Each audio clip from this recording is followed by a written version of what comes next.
Hello, नमस्कार और बहुत बहुत स्वागत है आपका सीएनबीसी आवाज पर। आपके साथ मैं हूं विपिन भट्ट और आप देख रहे हैं property Guru presented by signature global, making India affordable.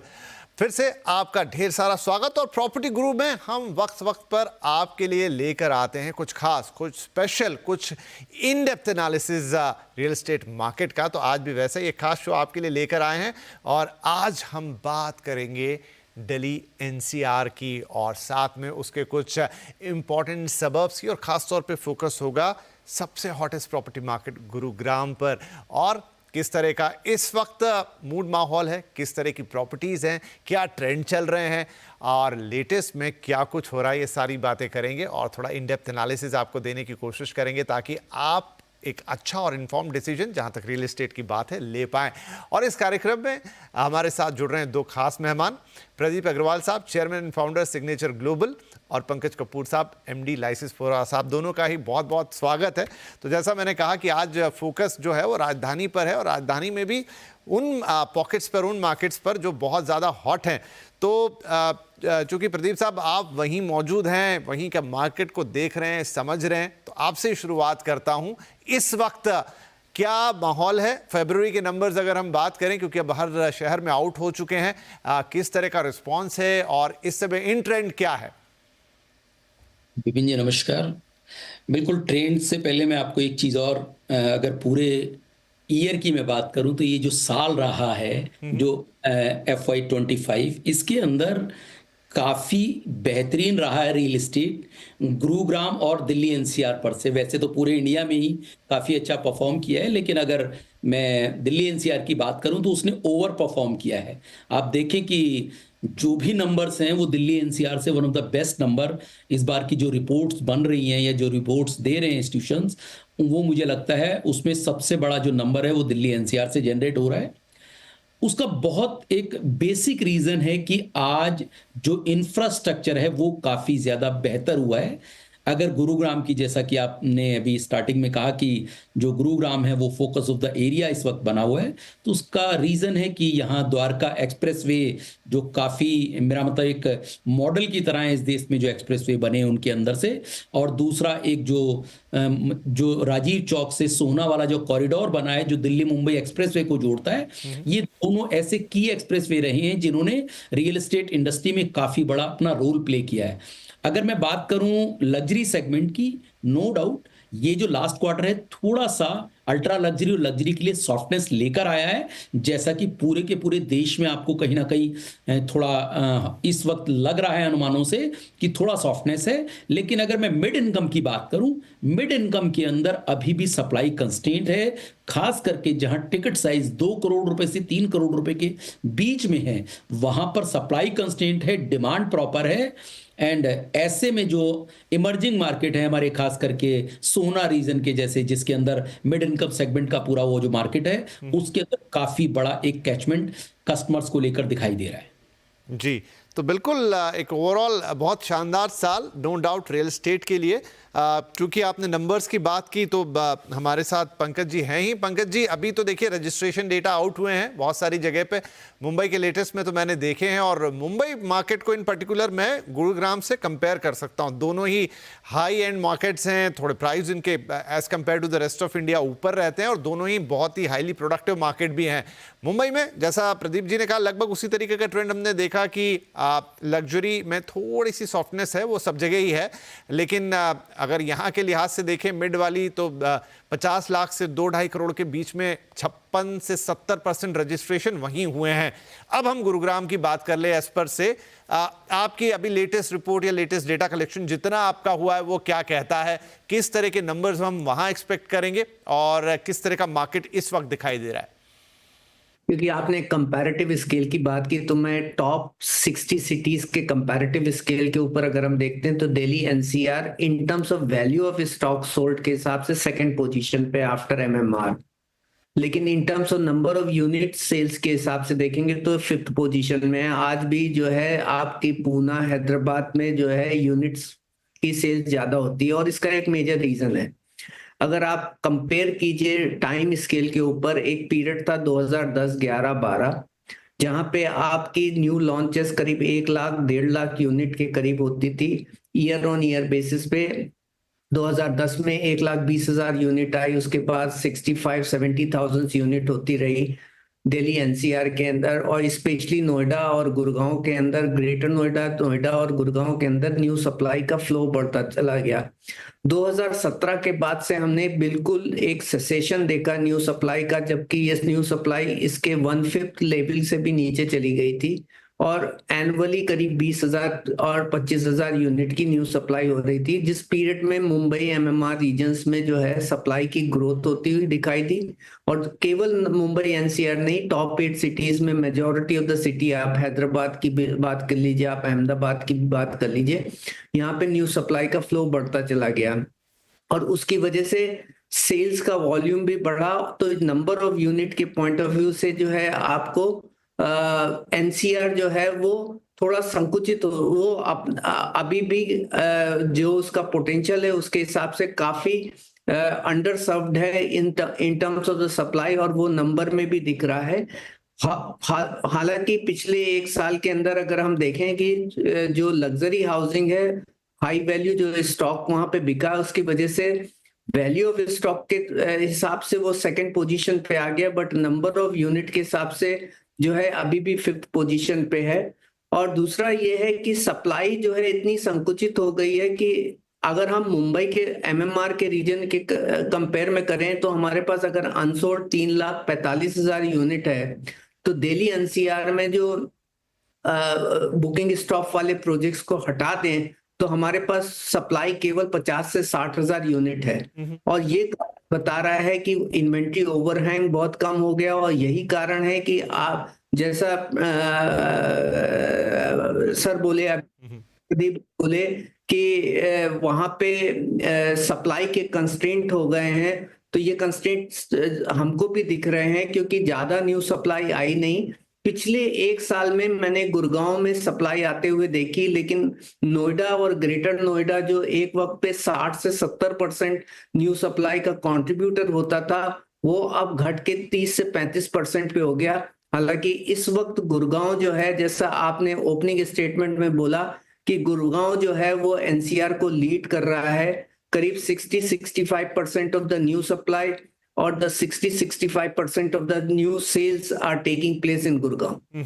तो प्रदीप जी, फिर एक सवाल का जवाब दे कि जब सप्लाई भी है, सेल्स भी है, लेकिन गुरुग्राम साल भर एक चीज के लिए खबरों में बना रहा, वो थे प्राइस राइज। कुछ पॉकेट्स में तो 50 से 60% जो रिपोर्ट हुआ वो हमने सुना। इतना प्राइस हो सकता है, ग्राउंड रियलिटी आप बताएंगे कि क्या इससे भी ज्यादा किसी पर्टिकुलर प्रोजेक्ट में वहां देखने को मिला? क्या रीजन है कि गुरुग्राम पर इतना फोकस आ गया और इतना ज्यादा वहां पर डिमांड है कि प्राइस इस तरीके से ऊपर चले गए? बिल्कुल आपने ठीक कहा, प्राइस राइज काफी ज्यादा शार्पन हुआ है। आप ये देखिए कि द्वारका एक्सप्रेस वे पे जो प्राइस बढ़े हैं लास्ट अगर 2 साल की मैं बात करूं तो लगभग 50% से भी ज्यादा प्राइसेस वहां पर राइज हुए हैं। एंड और भी ऐसे एरियाज हैं जहां प्राइसेस राइज हुए हैं, जिनके अंदर खास करके जो लग्जरी जोन है, गोल्फ कोर्स या गोल्फ कोर्स एक्सटेंशन है, वहां पर भी प्राइस राइज काफी ज्यादा हुआ है।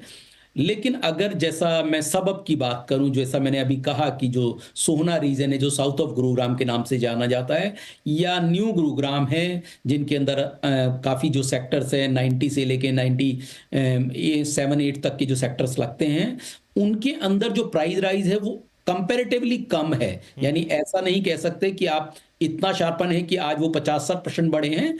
अगर द्वारका एक्सप्रेसवे की बात करें तो जो प्राइस वहां पर 10-11 हज़ार रुपए की प्राइसेस थे, वो लगभग अब 18-19 हज़ार पर पहुंच चुके हैं, जो कहीं ना कहीं हिट करते हैं कॉमन मैन को, एक फैमिली को जो अपनी ईएमआई पे कर रही है। और इसीलिए मुझे लगता है आज की डेट में जो अभी मैंने आपको कहा कि जो खास करके सोहना रीजन, मानेसर रीजन, ऐसे रीजन ओपन हो गए हैं अब जो एक मिडिल क्लास के लिए, कि उनके लिए वहां पर घर लेना अब वो कहीं ना कहीं एक एस्पिरेशन भी बन गया है। क्योंकि गुरुग्राम जैसी जगह में जहां पर अगर आप 2 करोड़ रुपए का या 1.5 से 2 करोड़ का कोई अगर सेगमेंट देख रहे हैं, तो ये नेक्स्ट टू इम्पॉसिबल बन चुका है इन टर्म्स ऑफ, अगर ग्रुप हाउसिंग की मैं बात करूं जो लग्जरी सेगमेंट है उसके अंदर।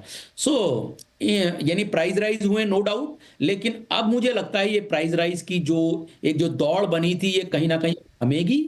ये उस तरीके का प्राइस राइज आने वाले वक्त में अभी कुछ टाइम तक नहीं दिखाई देगा। लेकिन आप वैसे अगर प्राइस को ना 10 साल में अगर करें, पिछले लास्ट 10 साल का प्राइस को अगर इन्फ्लेशन से कनेक्टेड कर दें तो प्राइस राइज बहुत ज्यादा नहीं है, क्योंकि अभी भी जो हमारा अगर सिग्नेचर ग्लोबल का देखें तो जो एवरेज प्राइस है वो लगभग 12,500-600 के नियर अबाउट है, जिसमें कंस्ट्रक्शन कॉस्ट भी बढ़ा है, थोड़ा लैंड कॉस्ट भी बढ़ा है। तो जो प्राइस राइज है कंपैरेटिवली अगर रॉ मटेरियल कॉस्ट को अगर इनबिल्ड कर लें तो उतना ज्यादा इंक्रीज नहीं हुआ है।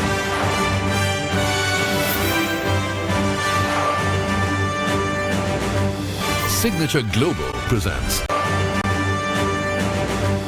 Signature Global presents Property Guru. अब एक डिफरेंट सिनारियो में हम जा रहे हैं। यहाँ से इंटरेस्ट रेट को अभी हमने घटना एक साइकिल, हमने मतलब साइकिल ही मान लें, अगर वो छोटी भी रहेगी तो एटलीस्ट एक्सपर्ट्स का ये कहना है कि कम से कम 3 रेट कट हम देखेंगे, यानी करीब 75 से बेसिस पॉइंट से लेके 1% तक का रेट कट आएगा। तो ये सबसे ज़्यादा इम्पैक्ट करता है जो मिड लेवल हाउसिंग होती है, जहाँ पर बहुत सारे लोग लोन लेके घर खरीदते हैं।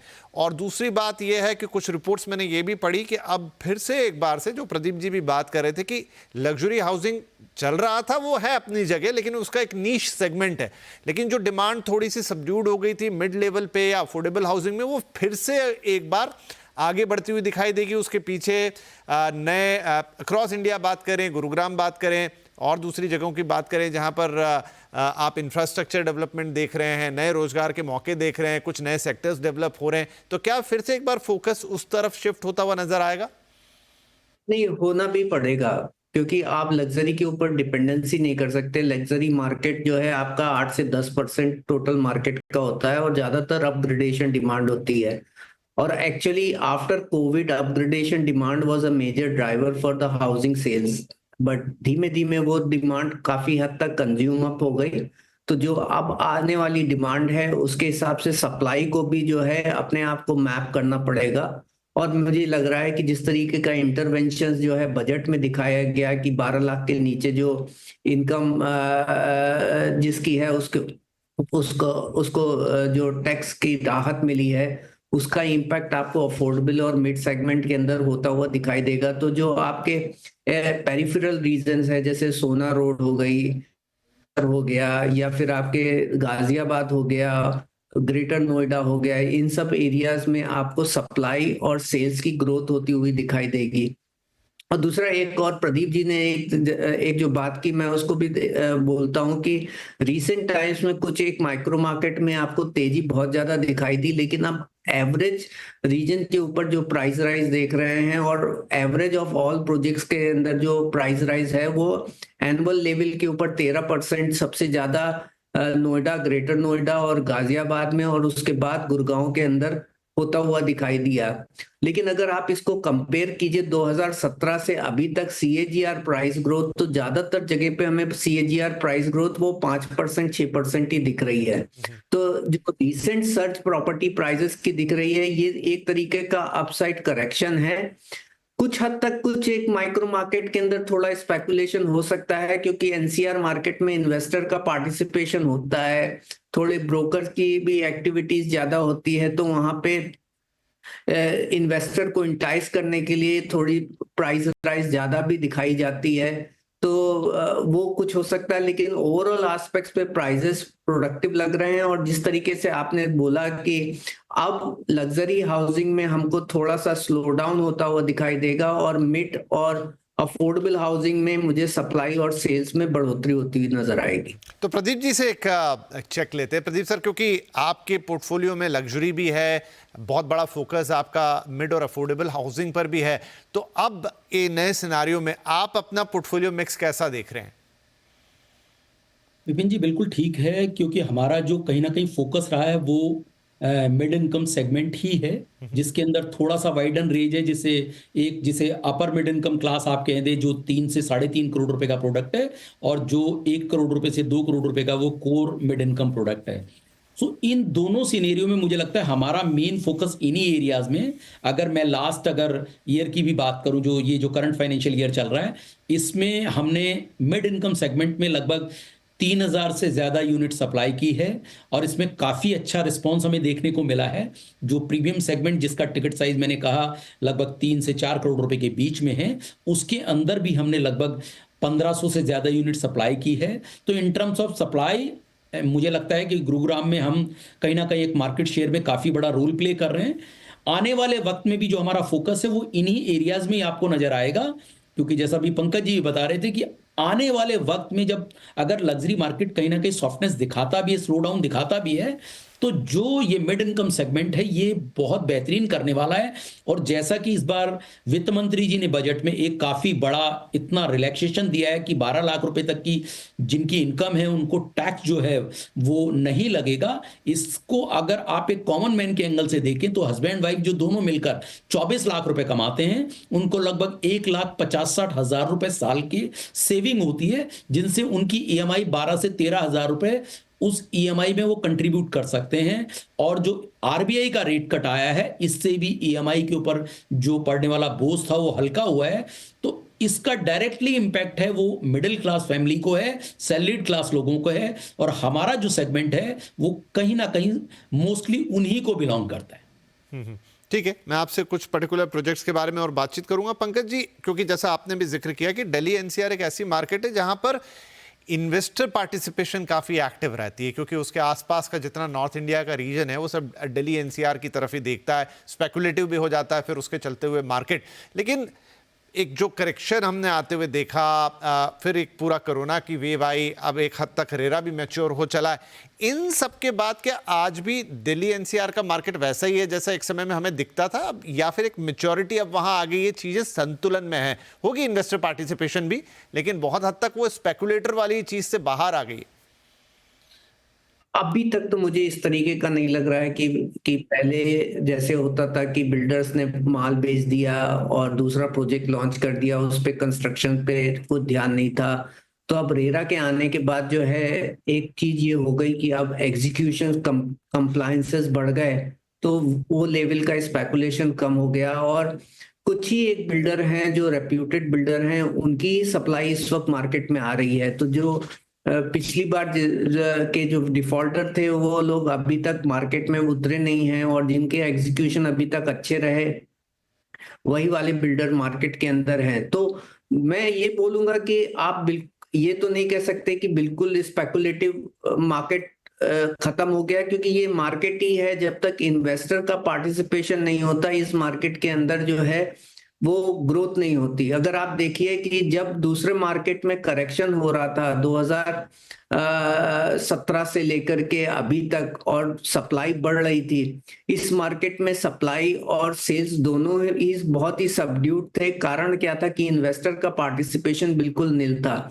और 2 साल के अंदर जब से प्राइसेस बढ़नी चालू हुई वैसे ही आपको सेल्स और न्यू सप्लाई में ग्रोथ भी होती हुई दिखाई दी है, और वो क्लियर इंडिकेशन है कि इन्वेस्टर का पार्टिसिपेशन इस मार्केट के लिए बहुत ज्यादा है। लेकिन मैं जिस तरीके का बिहेवियर बिल्डर्स का और इन्वेस्टर का पिछले दशक के अंदर रहा वो होता हुआ मैं नहीं देख रहा हूँ। इस वक्त मार्केट एक संतुलित है, एक डिसिप्लिन्ड है, और प्राइस राइज जो अभी भी है ये डिमांड और सप्लाई को लेके है, क्योंकि सप्लाई बहुत ही कंस्ट्रेंट है, इसके लिए प्राइसेस बढ़ रहे हैं। जैसे जैसे सप्लाई का फ्लो बढ़ेगा वैसे वैसे आपको प्राइसेस में मॉडरेशन दिखाई देगा, जो आपको बाकी सारे शहरों में दिख रहा है, जहां प्राइस राइज जो है 5 से 7% या 10% के लेवल पे है। जो इन्फ्लेशन एडजस्टेड जो है वो इतनी ज्यादा प्राइस राइज नहीं है। बेसिकली इन्फ्लेशन के पॉइंट ऑफ व्यू से देखेंगे तो अगर 5% प्राइस बढ़ रहा है तो वो एक्चुअली जीरो एप्रिसिएशन है। तो प्रदीप जी, 2 सवालों को मिक्स कर देता हूं आपके लिए। जो पंकज जी की बात है उसी को आगे ले जाते हुए कि क्या आप भी ये महसूस करते हैं कि अब नॉर्थ इंडिया की जो मार्केट है, खासतौर पर दिल्ली एनसीआर की, वो ओवर द टाइम मैच्योर हो गई, और अब जैसे हम साउथ इंडिया की मार्केट देखते थे या वेस्टर्न इंडिया की मार्केट देखते थे, काफी हद तक इन लाइन विद दैट दिखाई देने लगी है? And secondly your particular projects की अब आप क्या कुछ नया लेकर आ रहे हैं इस बदलते हुए सिनेरियो में? बिल्कुल मैं बिल्कुल एश्योर कर रहा हूं, जो पंकज जी की बात है उसके ऊपर एक स्टैम्प भी कर रहा हूं कि अब ये जो मार्केट है रियल एस्टेट का दिल्ली एनसीआर का, पहले के मार्केट में कंपैरिजन में बिल्कुल ऑल टुगेदर बदल चुका है। देखिए, इन्वेस्टर हर मार्केट में होता है, ऐसा नहीं है कि और जो अदर एरियाज की मार्केट है उनमें इन्वेस्टर नहीं होता। लेकिन इस बार जो भी इन्वेस्टर्स हैं या तो वो बहुत सीरियस है, लाइक जितने एनआरआईज हैं उन लोगों ने काफी लोगों ने इन्वेस्ट किया है, जो एचएनआईज हैं उनका भी काफी बड़ा कंट्रीब्यूशन यहाँ रहा है। लेकिन खास करके सैलरीड क्लास लोग जो उनका मेजर पार्टिसिपेशन रहा है। अगर आप बात करें तो मोर देन 70% जो पार्टिसिपेशन है वो सैलरीड क्लास लोगों का है जो होम लोन ऑप्ट कर रहे हैं। तो मुझे लगता है अगर आप उन्हें स्पेकुलेटर की तरह ट्रीट करेंगे बड़ा मुश्किल है, क्योंकि वो कहीं ना कहीं अपने लिए पहला घर खरीद रहे हैं। रही बातचीत सिग्नेचर ग्लोबल के प्रोजेक्ट्स की, तो अभी हम रिसेंटली काफी, अगर लास्ट 1 साल की बात करें, काफी बेहतरीन प्रोजेक्ट हम लोगों ने लॉन्च किए हैं, जिसके अंदर प्रीमियम जो सेगमेंट है उसके अंदर हमने टाइटिन एमएसपीआर, जिसके ऊपर सेक्टर 71 के अंदर लगभग 14 एकड़, जिसका फेज 1 हम लॉन्च कर चुके हैं। फेज 2 अभी रिसेंट आने वाले 2-3 महीने में हम इसे लॉन्च करने वाले। दूसरा हमने डीलक्स डीएक्सपी जो द्वारका एक्सप्रेस वे पे है, वो सेक्टर 37D में लगभग 16 एकड़ का था, जिसमें 1000 से ज्यादा यूनिट थी, वो हमने लॉन्च की। काफी अच्छा उसका रिस्पॉन्स रहा, ऑलमोस्ट 90% से ज्यादा उनकी यूनिट्स हम सोल्व कर चुके हैं। तीसरा जो हमारा मेन, जो काफी मिड इनकम सेगमेंट में काफी फेमस प्रोजेक्ट रहा, दक्षिण विस्टा, जो सोहना रीजन में है, जो गुरुग्राम और सोहना के बिल्कुल बाउंड्री पे है, उसके अंदर लगभग मिड इनकम की लगभग 2500 से ज्यादा यूनिट हमने लॉन्च की हैं, जिसमें काफी ज्यादा इन्वेंट्री ऑलरेडी हम सोल्ड आउट कर चुके हैं। इसी तरीके से आप ये मान के चलिए आने वाले वक्त में और भी हम इसी इन्वेंट्री को, इसी टाइप की इन्वेंट्री को आने वाले वक्त में देते रहेंगे। खास करके जो एसपीआर है वो हमारा फोकस्ड एरिया है, और द्वारका एक्सप्रेसवे जो सेक्टर 37D है उसके अंदर भी आने वाले क्वार्टर्स के अंदर काफी बड़े लॉन्चेस आपको होते हुए दिखाई देंगे। ठीक है, to wrap it up quickly, Pankaj Sahab, हमारे जो भी दर्शक देख रहे हैं इस वक्त, तो उसमें से चाहे घर खरीदार हो चाहे एक सीरियस इन्वेस्टर्स हो, उनके लिए क्या टेक अवे रहेगा इस बातचीत का? देखिए, आप घर खरीदिए, वक्त अच्छा है, सप्लाई अच्छी है, रेंटल यील्ड देख लीजिए, हैबिटेशन देख लीजिए। अगर रेंटल यील्ड अच्छी है, हैबिटेशन अच्छा है, बनाने वाला डेवलपर जो है वो रेप्यूटेड है, उसके प्रोजेक्ट स्टॉल्ड नहीं है, तो वक्त आपके हाथ से निकला नहीं। आज भी आप अपना घर खरीद सकते हैं और अभी भी अपॉर्चुन टाइम है। चलिए, तो एक बड़ी चीज़ है कि अभी भी एक बढ़िया मार्केट है, इंटरेस्ट रेट ऑलरेडी अब नीचे की तरफ आने शुरू हो गए हैं, तो खासतौर पे वो जो आपकी ईएमआई बनती है उसमें बड़ी सहूलियत हो जाती है, और फिर वो जो इनकम टैक्स का एक बड़ा रिलीफ आया है जो ओवर द टाइम रियलाइज होना शुरू होगा।